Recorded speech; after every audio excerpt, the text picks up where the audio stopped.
Good morning, and welcome back to Storytime Classics Live, produced by Southwest Shakespeare Company. I am your host, Bo Heckman. Hope everyone's having a great day today. Today we're continuing with A Study in Scarlet, Adventures of Sherlock Holmes by Sir Arthur Conan Doyle. Last time on, we had been made aware, I am the reader, the storyteller, so Holmes, Watson, and myself were made aware of a body that was found in a house. He was about 30 years old with dark hair, dressed very well. There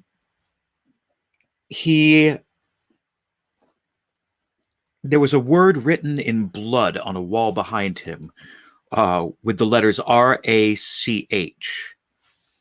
And it has had some speculation as to what this was said. So there's the mystery there.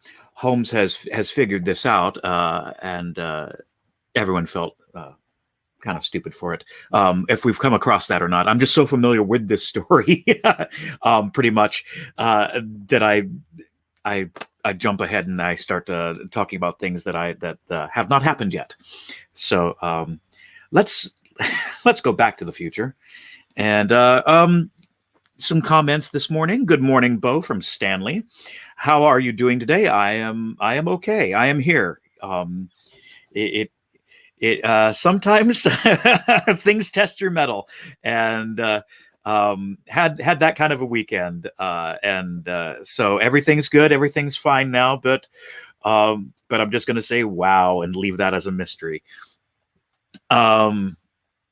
Because I'm just going to leave that as a mystery. Some things are just not meant to be solved. What significance will the ring play in this story? That's a good thing to bring up there. There was a ring next to the body that has disappeared, but was there before. I also have a question from Mary, saying, "How am I today?" I am good. Thank you for everyone checking in on me to to see how I'm doing. Hanging in there. I am very well, though. Yes, everything is good. So let us jump right into this. I have a great question from Stanley, and I want to address this. He emailed me a wonderful question. I'm putting together an answer, and I want to take a day to do this because it is such an interesting topic and somewhat sensitive. But the question is really about Sherlock Holmes' cocaine addiction and why a man like that would do such a thing. I can lead into it. I'm not going to really justify it, but I'm going to try and find ways that from comments, things written in the stories, in Sherlock Holmes' own words, why he chooses to do it. And one of them is to escape the commonplace of existence. So you can ponder that. I really do not want to justify what he does, but more or less talk about the history of what was going on with that particular drug at the time. It's just some things beforehand to just talk about it a little, saying it was a very new drug, and it was used in quite a few things. From toothache medicine to throat lozenges to a very popular soda that still bears a little bit of the name in the title. So it was thought harmless, but as time went on, they really did find that it was quite harmful. If anyone chooses to, there is actually a movie that directly deals. This is not canon. This is not Conan Doyle, but it is a very interesting movie called The 7% Solution, which is the mixture that Holmes used for his cocaine. It is called The 7% Solution, and it deals directly with Holmes's cocaine addiction, where they set up a very clever story where he goes to see contemporary of the time, Sigmund Freud, a very young Sigmund Freud, who has had his own battle with cocaine, and that is a true story. Sigmund Freud was an expert on this and did really, for a long time, talk about the health benefits of cocaine, and they thought it was a wonder drug. And after a few tragedies and some things gone wrong, he really reversed his opinion about it. And this is a very interesting thought of what if Holmes met with Sigmund Freud to break his cocaine addiction. So look for that movie out there if you're so interested. It is a very thought-provoking one. And at the same time, he's battling a mystery, of course. All right, enough babble about that. I will come back tomorrow with more of that. And I hope that poses a question for anyone watching, and you can write in as well and talk about and talk about this particular subject. Mary has just posted a question here, more of a thing of saying that I have played Freud. Yes, I have. I played Freud in a play called Hysteria for Southwest Shakespeare some years ago. That was truly an honor, and getting inside his head was truly a fantastic playground. And that particular one had Sigmund Freud meeting with Salvador Dali, which actually did happen, but not like how it happens in this play. Anyway, great play.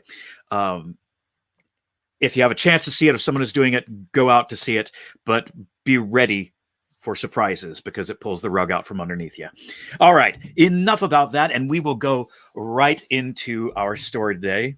We're picking up with Chapter 5.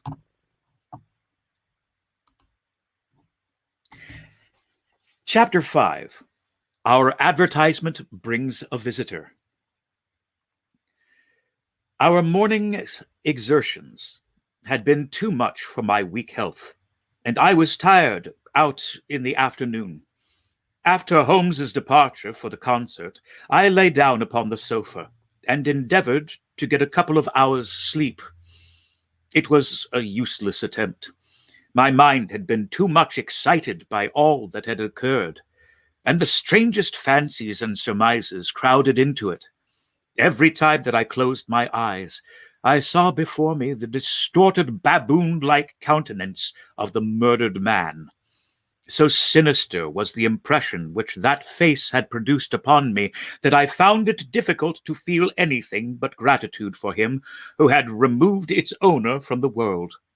If ever human features bespoke vice of the most malignant type, they were certainly those of Enoch J. Drebber of Cleveland. Still, I recognized that justice must be done, and that the depravity of the victim was no condonement in the eyes of the law. The more I thought of it, the more extraordinary did my companion's hypotheses that the man had been poisoned appear. I remembered how he had sniffed his lips, and had no doubt that he had detected something which had given rise to the idea. Then, again, if not poison, what had caused the man's death, since there was neither wound nor marks of strangulation? But, on the other hand, whose blood was it that which lay so thickly upon the floor? There were no signs of a struggle, nor had the victim any weapon with which he might have wounded an antagonist. As long as all these questions were unsolved, I felt that sleep would be no easy matter, either for Holmes or myself. His quiet, self-confident manner convinced me that he had already formed a theory which explained all the facts, though what it was I could not for an instant conjecture. He was very late in returning, so late that I knew that the concert could not have detained him all the time. Dinner was on the table before he appeared. "It was magnificent," he said, as he took his seat. "Do you remember what Darwin says about music? He claims that the power of producing and appreciating it existed among the human race long before the power of speech was arrived at. Perhaps that is why we are so subtly influenced by it. There are vague memories in our souls of those misty centuries when the world was in its childhood. That's a rather broad idea, I remarked. One's ideas must be as broad as nature, if they are to interpret nature, he answered. What's the matter? You're not looking quite yourself. This Brixton Road affair has upset you. To tell the truth, it has, I said. I ought to be more case-hardened after my Afghan experiences. I saw my own comrades hacked to pieces at my wand without losing my nerve. I can understand. There is a mystery about this which stimulates the imagination. Where there is no imagination, there is no horror. Have you seen the evening paper? No. It gives a fairly good account of the affair. It does not mention the fact that when the man was raised up, a woman's wedding ring fell upon the floor. It is just as well it does not. Why? Look at this advertisement, he answered. I had one sent to every paper this morning immediately after the affair. He threw the paper across to me, and I glanced at the place indicated. It was the first announcement in the Found Forum. In Brixton Road this morning, it ran, a plain gold wedding ring found in the roadway between the White Hart Tavern and Holland Grove. Apply, Dr. Watson, 221B Baker Street, between 8 and 9 this evening. Excuse my using your name, he said. If I used my own, some of these dunderheads would recognize it and want to meddle in the affair. That is all right, I answered. But supposing anyone applies, I have no ring. Oh, yes, you have, said he, handing me one. This will do very well. It is almost a facsimile. And who do you expect will answer this advertisement? Why, the man in the brown coat, our florid friend with the square toes. If he does not come himself, he will send an accomplice. Would he not consider it as too dangerous? Not at all. If my view of the case is correct, and I have every reason to believe that it is, this man would rather risk anything than lose the ring.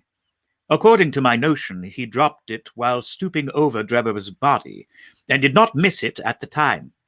After leaving the house, he discovered his loss and returned back, but found the police already in possession, owning to his own folly in leaving the candle burning. He had to pretend to be drunk in order to allay the suspicions which might have been aroused by his appearance at the gate. Now, put yourself in that man's place. On thinking the matter over, it must have occurred to him that it was possible that he had lost the ring in the road after leaving the house. What would he do then? He would eagerly look out for the evening papers, in the hope of seeing it among the articles found.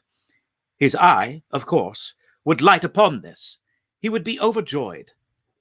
Why should he fear a trap? There would be no reason in his eyes why the finding of the ring should be connected with the murder. He would come. He will come.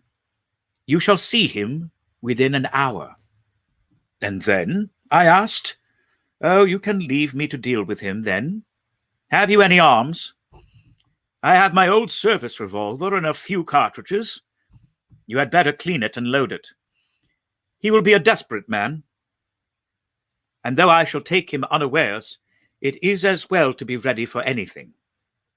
I went to my bedroom and followed his advice. When I returned with the pistol, the table had been cleared, and Holmes was engaged in his favorite occupation of scraping upon his violin. The plot thickens, he said, as I entered. I have just had an answer to my American telegram. My view of the case is the correct one. And that is? I asked eagerly. My fiddle would be the better for new strings, he remarked. Put your pistol in your pocket. When the fellow comes, speak to him in an ordinary way. Leave the rest to me. Don't frighten him by looking at him too hard. It is 8 o'clock now, I said, glancing at my watch.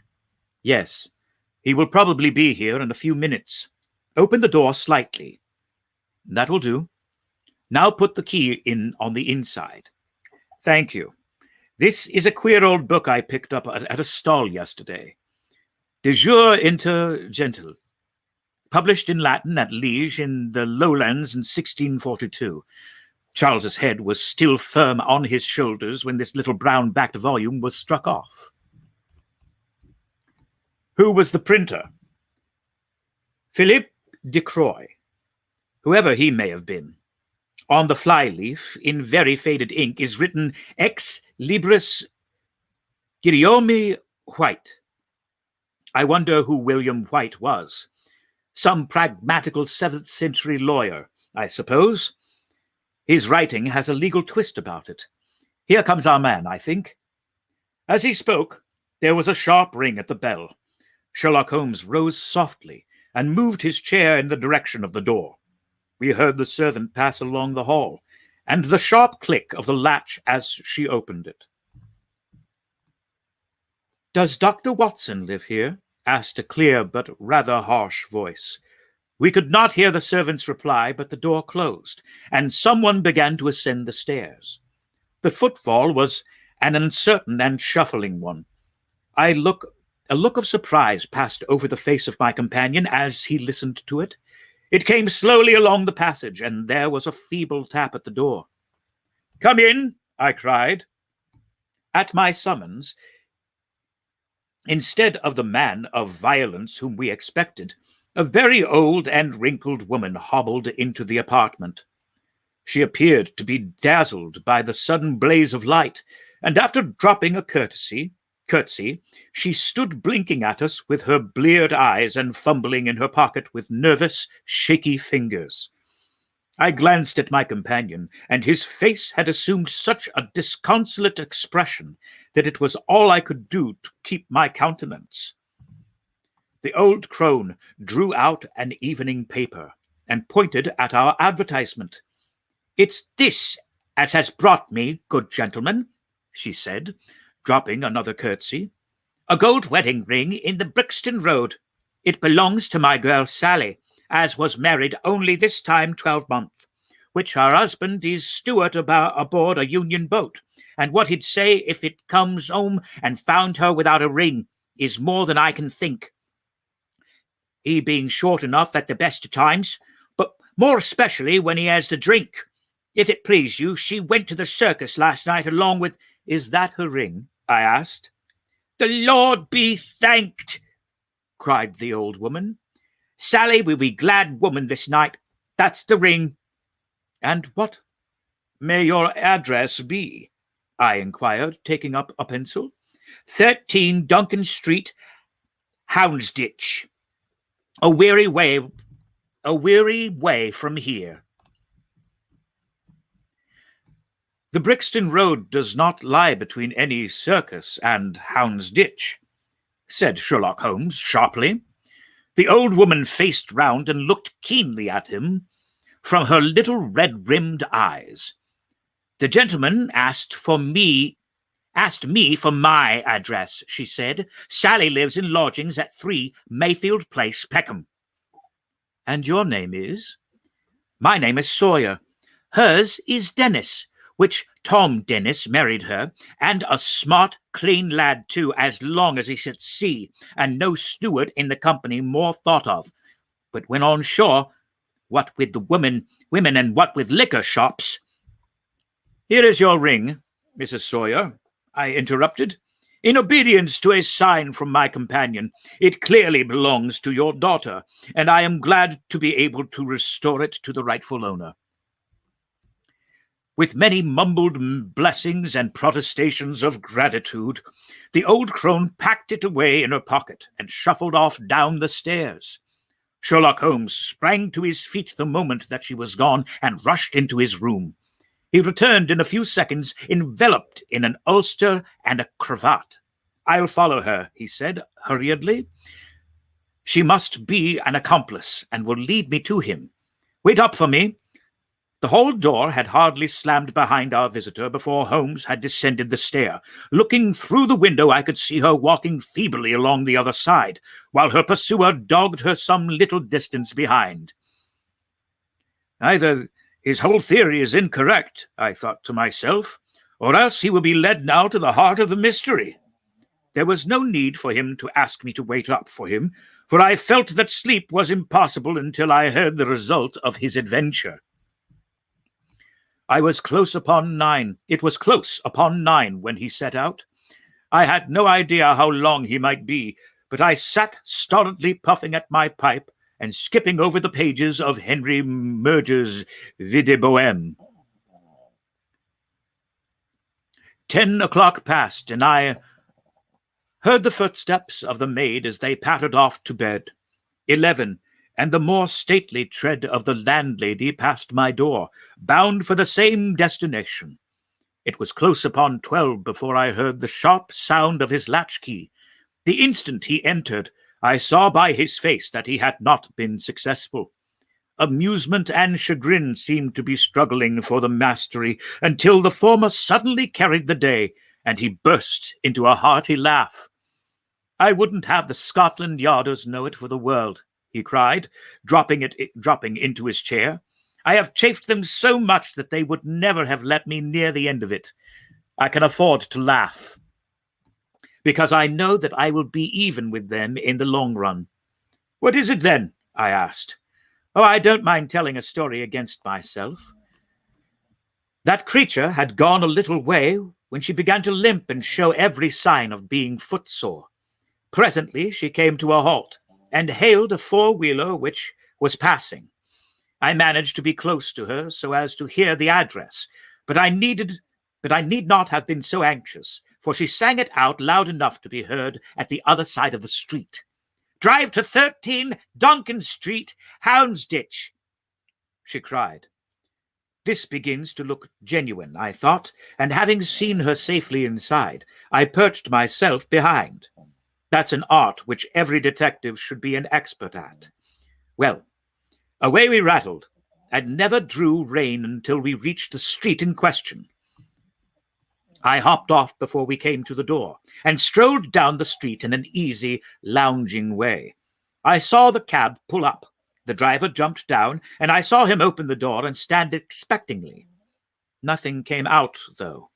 When I reached him, he was groping about frantically in the empty cab, and giving vent to the finest assorted collection of oaths that ever I listened to. There was no sign or trace of his passenger, and I feel it will be some time before he gets his fare.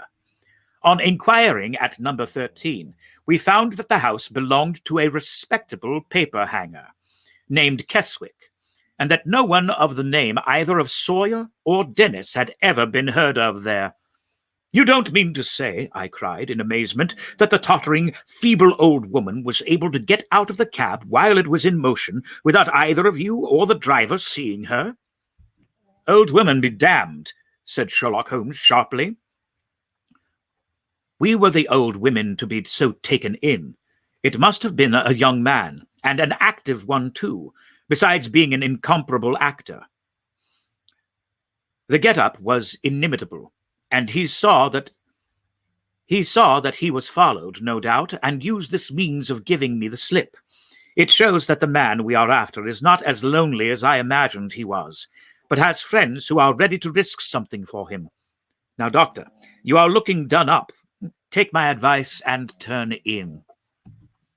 I was certainly feeling very weary, so I obeyed his injunction. I left Holmes seated in front of the smouldering fire, and long into the watches of the night I heard the low, melancholy wailings of his violin, and knew that he was still pondering over the strange problem which he had set himself to unravel. Chapter 6. Tobias Gregson shows what he can do. The papers next day were full of the Brixton mystery, as they termed it. Each had a long account of the affair, and some had leaders upon it in addition. There was some information in them which was new to me. I still retain in my scrapbook numerous clippings and extracts bearing upon the case. Here is a condensation of a few of them. The Daily Telegraph remarked that in the history of crime there had seldom been a tragedy which presented stranger features. The German name of the victim, the absence of all other motive, and of the sinister inscription on the wall, all pointed to its perpetration by political refugees and revolutionists. The socialists had many branches in America, and the deceased had, no doubt, infringed their unwritten laws and been tracked down by them. After alluding airily to the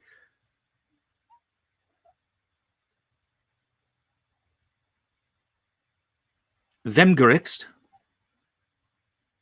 Aquatofana, Carbonari,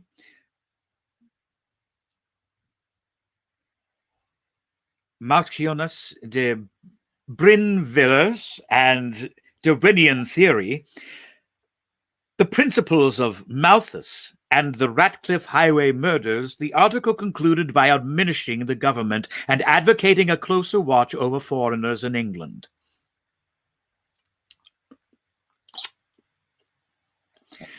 The Standard commented upon the fact that lawless outrages of the stories usually occurred under a liberal administration.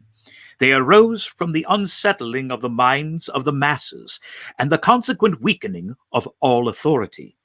The deceased was an American gentleman who had been residing for some weeks in the metropolis. He had stayed at the boarding house of Madame Charpenter in Torquay Terrace, Camberwell. He was accompanied in his travels by his private secretary, Mr. Joseph Strangerson. The two bade adieu to their landlady upon Tuesday, the 4th, and departed to Euston Station with the avowed intention of catching the Liverpool express. They were afterwards seen together upon the platform.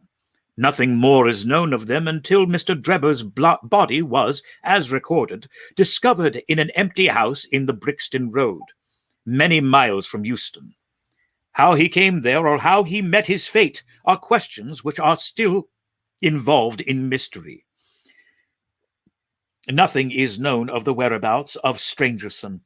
We are glad to learn that Mr. Lestrade and Mr. Gregson of Scotland Yard are both engaged upon the case, and it is confidently anticipated that those well-known officers will speedily throw light upon the matter. The Daily News observed that there was no doubt as to the crime being a political one. The despotism and the hatred of liberalism which animated the continental governments had the effect of driving to our shores a number of men who might have made excellent citizens were they not soured by the recollection of all that they had undergone. Among these men there was the stringent code of honor, any infringement of which was punished by death. Every effort should be made to find the Secretary Strangerson, and to ascertain some particulars of the habits of the deceased. A great step had been gained by the discovery of the address of the house at which he had been boarded, a result which was entirely due to the acuteness and energy of Mr. Gregson of Scotland Yard. Sherlock Holmes and I read these notices over together at breakfast, and they appeared to afford him considerable amusement. I told you that, whatever happened, Lestrade and Gregson would be sure to score. That depends on how it turns out. Oh, bless you, it doesn't matter in the least. If the man is caught, it will be on account of their exertions. If he escapes, it will be in spite of their exertions. It's heads I win and tails you lose. Whatever they do, they will have followers. What on earth is this? I cried. For at this moment there came the pattering of many steps in the hall and on the stairs, accompanied by audible expressions of disgust upon the part of our landlady. It's the Baker Street division of the detective police force, said my companion gravely. As he spoke, there rushed into the room a half-dozen of the dirtiest and most ragged street Arabs that ever I clapped my eyes on. "Attention!" cried Holmes, in a sharp tone, and 6 dirty little scoundrels stood in a line like so many disreputable statuettes. In future you shall send up Wiggins alone to report, and the rest of it you must wait in the street. Have you found it, Wiggins? No, sir, we haven't, said one of the youths. I hardly expect that you would. You must keep on until you do. Here are your wages. He handed each of them a shilling. Now off you go, and come back with a better report next time. He waved his hand, and they scampered away downstairs like so many rats, and we have heard their shrill voices next moment in the street. There's more work to be got out of one of those little beggars than out of a dozen of the force, Holmes remarked. The mere sight of an official-looking person seals men's lips. These youngsters, however, go everywhere and hear everything. They're as sharp as needles, too. And all they want is organization. Is it on this Brixton case that you are employing them? I asked. Yes. There is a point which I wish to ascertain. It is merely a matter of time. Hello. What are we going to hear some news now with a vengeance? Here is Gregson coming down the road with a beatitude written upon every feature of his face. Bound for us, I know. Yes, he is stopping. There he is. There was a violent peal at the bell, and in a few seconds the fair-haired detective came up the stairs 3 steps at a time and burst into our sitting room. My dear fellow, he cried, wringing Holmes' unresponsive hand, congratulate me! I have made the whole thing as clear as day. A shade of anxiety seemed to me to cross my companion's expressive face. Do you mean that you are on the right track? He asked. The right track? Why, sir, we have the man under lock and key. And his name is Arthur Charpenter, sub-lieutenant in Her Majesty's Navy, cried Gregson pompously, rubbing his fat hands and inflating his chest. Sherlock Holmes gave a sigh of relief and relaxed into a smile. Take a seat and try one of these cigars, he said. We are anxious to know how you managed it. Will you have some whiskey and water? I don't mind if I do, the detective answered. The tremendous exertions which I have gone through during the last day or two, have worn me out. Not so much bodily exertion, you understand, as the strain upon the mind. You will appreciate that, Mr. Sherlock Holmes, for we are both brain workers. You do me too much honor, said Holmes gravely. Let us hear how you arrived at the most gratifying result. The detective seated himself in the armchair and puffed complacently at his cigar. Then suddenly he slapped his thigh in a paroxysm of amusement. The fun of it is, he cried, that the fool Lestrade, who thinks himself so smart, has gone off upon the wrong track altogether. He is after the Secretary Strangerson, who had no more to do with the crime than the babe unborn. I have no doubt that he has caught him by this time. The idea tickled Gregson so much that he had laughed until he choked. And how did you get your clue? Ah, I'll tell you all about it. Of course, Dr. Watson, this is strictly between ourselves. The first difficulty which we had to contend with was the finding of this American's antecedents. Some people would have waited until their advertisements were answered, or until parties came forward and volunteered information. That is not Tobias Gregson's way of doing work. You remember the hat beside the dead man? Yes, said Holmes. By John Underwood and Sons, 129 Camberwell Road. Gregson looked quite crestfallen. I had no idea that you noticed that, he said. Have you been there? No. Ha! Cried Gregson in a relieved voice. You should never neglect a chance, however, small it may seem. To a great mind, nothing is little, remarked Holmes sententiously. Well, I went to Underwood and asked him if he had sold a hat of that size and description. He looked over his books and came on it at once. He had sent the hat to a Mr. Drebber, residing at Charpenter's boarding establishment, Torquay Terrace. Thus I got at his address. Smart, very smart, murmured Sherlock Holmes. I next called upon Madame Charpentier. And continued the detective, I found her very pale and distressed. Her daughter was in the room too. An uncommonly fine girl she is too. She was looking red about the eyes, and her lips trembled as I spoke to her. That didn't escape my notice. I began to smell a rat. You know the feeling, Mr. Sherlock Holmes, when you come upon the right scent, a kind of thrill in your nerves.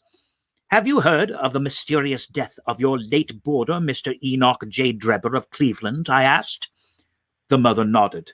She didn't seem to be able to get out a word. The daughter burst into tears. I felt more than ever that these people knew something of the matter. At what o'clock did Mr. Drebber leave your house for the train? I asked. At 8 o'clock, she said, gulping in her throat to keep down her agitation. His secretary, Mr. Strangerson, said that there were 2 trains, one at 9:15 and one at 11. He was to catch the first. And was that the last which you saw of him? A terrible change came over the woman's face as I asked the question. Her features turned perfectly livid.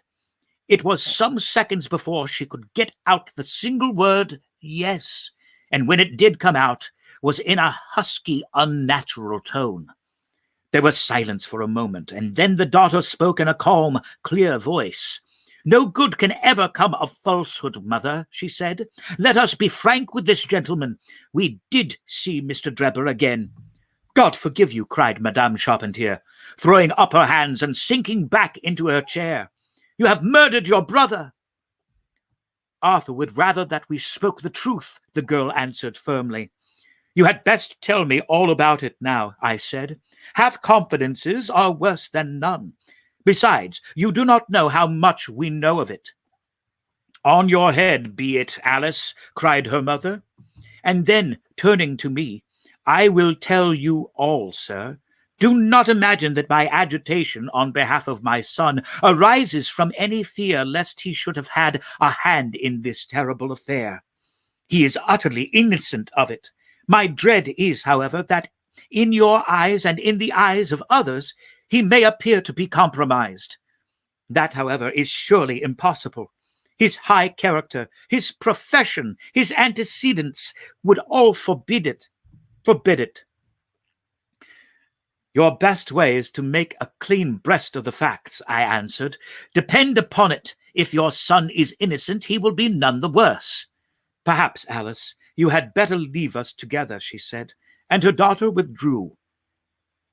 Now, sir, she continued, I had no intention of telling you all this, but since my poor daughter has disclosed it, I have no alternative.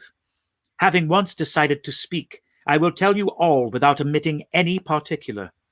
It is your wisest course, said I. Mr. Drebber has been with us nearly 3 weeks. He and his secretary, Mr. Strangerson, had been travelling on the continent. I noticed a Copenhagen label upon each of their trunks, showing that it had been their last stopping place. Strangerson was a quiet, reserved man, but his employer, I am sorry to say, was far otherwise. He was coarse in his habits and brutish in his ways. The very night of his arrival, he became very much the worse for drink, and indeed, after 12 o'clock in the day, he would hardly ever be said to be sober. His manners towards the maidservants were disgustingly free and familiar. Worst of all, he speedily assumed the same attitude towards my daughter, Alice, and spoke to her more than once in a way which, fortunately, she was too innocent to understand. On one occasion, he actually seized her in his arms and embraced her, an outrage which caused his own secretary to reproach him for his unmanly conduct. But why did you stand all this? I asked. I suppose that you can get rid of your boarders when you wish. Mrs. Charpentier blushed at my pertinent question. Would to God that I had given him notice on the very day that he came, she said. But it was a sore temptation. They were paying £1 a day each, £14 a week. And this is the slack season. I am a widow, and my boy in the Navy has cost me much. I grudged to lose the money. I acted for the best. The last was too much, however, and I gave him notice to leave on account of it. That was the reason of his going. Well, my heart grew light when I saw him drive away. My son is on leave just now, but I did not tell him anything of all this, for his temper is violent, and he is passionately fond of his sister. When I closed the door behind them, a load seemed to be lifted from my mind. Alas, in less than an hour, there was a ring at the bell, and I learned that Mr. Drebber had returned. He was much excited, and evidently the worse for drink. He forced his way into the room where I was sitting with my daughter, and made some incoherent remark about having missed his train. He then turned to Alice, and before my very face proposed to her that she should fly with him. "You are of age," he said, "and there is no law to stop you. I have money enough to spare. Never mind the old girl here, but come along with me now straight away. You shall live like a princess." Poor Alice was so frightened that she shrunk away from him, but he caught her by the wrist and endeavored to draw her towards the door. I screamed, and at that moment my son Arthur came into the room. What happened then I do not know. I heard oaths and the confused sounds of a scuffle. I was too terrified to raise my head. When I did look up, I saw Arthur standing in the doorway, laughing, with a stick in his hand. "I don't think that fellow will trouble us again," he said. "I will just go after him and see what he does with himself." With those words, he took his hat and started off down the street. The next morning we heard of Mr. Drebber's mysterious death. This statement came from Mrs. Charpentier's lips with many gasps and pauses. At times she spoke so low that I could hardly catch the words. I made shorthand notes of it all, she said. However, so that there should be no possibility of a mistake. "It's quite exciting," said Sherlock Holmes with a yawn. "What happened next?" When Mrs. Charpentier paused, the detective continued. "I saw that the whole case hung upon one point. Fixing her with my eye in a way which I always found effective with women, I asked her at what hour her son returned. "I do not know," she answered. "Not know?" "No. He has a latch key, and he let himself in." "After you went to bed?" "Yes." "When did you go to bed?" "About 11. "So your son has gone at least 2 hours?" "Yes." "Possibly 4 or 5? "Yes." "What was he doing during that time?" "I do not know," she answered, turning white to her very lips. Of course, after that, there was nothing more to be done. I found out where Lieutenant Charpentier was, took 2 officers with me, and arrested him. When I touched him on the shoulder and warned him to come quietly with us, he answered us as bold as brass. "I suppose you are arresting me for being concerned in the death of that scoundrel Drebber," he said. We had said nothing to him about it, so that his alluding to it, it had a most suspicious aspect. "Very," said Holmes. He still carried the heavy stick which the mother described him as having with him when he followed Drebber. It was a stout oak cudgel. "What is your theory, then?" "Well, my theory is that he followed Drebber as far as the Brixton Road. When there, a fresh altercation arose between them, in the course of which Drebber received a blow from the stick, in the pit of his stomach, perhaps, which killed him without leaving any mark. The night was so wet that no one was about. So Charpentier dragged the body of his victim into the empty house. As to the candle and the blood, and the writing on the wall, and the ring, they may all be so many tricks to throw the police onto the wrong scent." "Well done," said Holmes in an encouraging voice. "Really, Gregson, you are getting along. We shall make something of you yet." "I flatter myself that I have managed it rather neatly. The detective answered proudly. The young man volunteered a statement in which he said that after following Drebber some time, the latter perceived him and took a cab in order to get away from him. On his way home, he met an old shipmate and took a long walk with him. On being asked where his old shipmate lived, he was unable to give any satisfactory reply. I think the whole case fits together uncommonly well. What amuses me is to think of Lestrade, who had started off upon the wrong scent.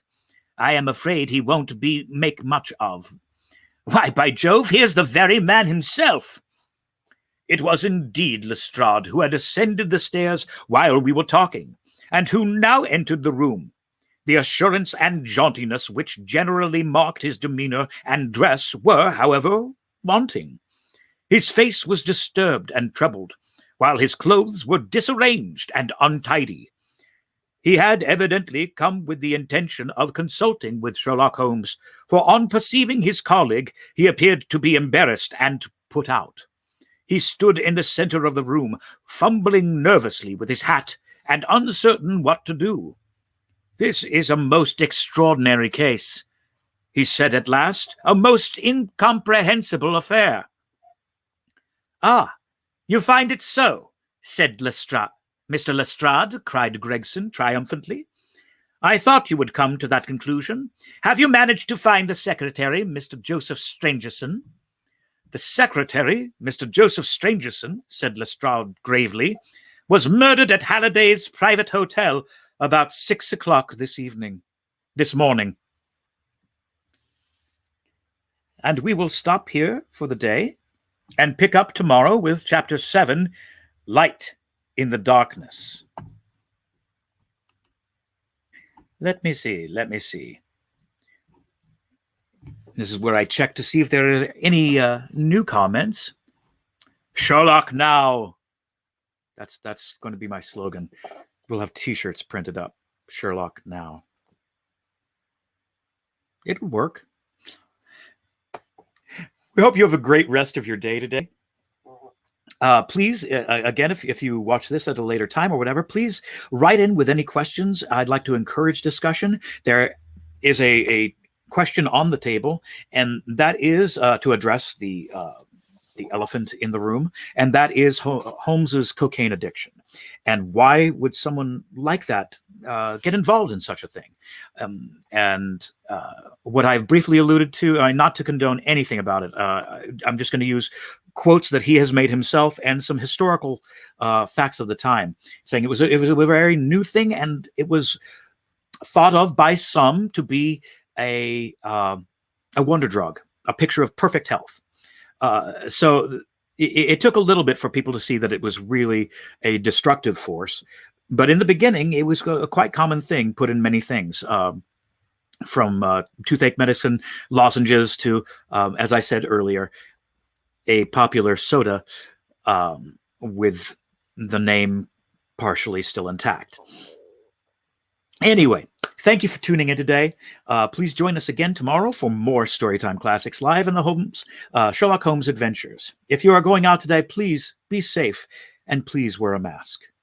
We'll catch you next time on Storytime Classics Live.